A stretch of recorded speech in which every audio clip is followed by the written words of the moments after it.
ایک بار حضرت صلی اللہ علیہ وسلم لوگوں میں بیٹھے ہوئے ان سے باتیں کر رہے تھے۔ اتنے میں ایک دیہاتی آپ کے پاس آیا اور پوچھنے لگا کہ قیامت کب آئے گی؟ آپ صلی اللہ علیہ وسلم اپنی گفتگو میں مصروف رہے۔ بعض لوگ جو مجلس میں تھے کہنے لگے، آپ صلی اللہ علیہ وسلم نے دیہاتی کی بات سنی لیکن پسند نہیں کی، اور بعض کہنے لگے کہ نہیں، بلکہ آپ نے اس کی بات سنی ہی نہیں۔ جب آپ اپنی باتیں پوری کر چکے تو میں سمجھتا ہوں کہ آپ صلی اللہ علیہ وسلم نے یوں فرمایا، وہ قیامت کے بارے میں پوچھنے والا کہاں گیا؟ اس دیہاتی نے کہا، حضور میں موجود ہوں۔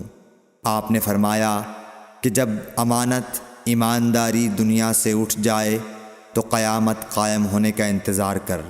اس نے کہا، ایمانداری اٹھنے کا کیا مطلب ہے؟ آپ صلی اللہ علیہ وسلم نے فرمایا کہ جب حکومت کے کاروبار نالائق لوگوں کو سونپ دیے جائیں تو قیامت کا انتظار کر۔ صحیح بخاری حدیث نمبر 59۔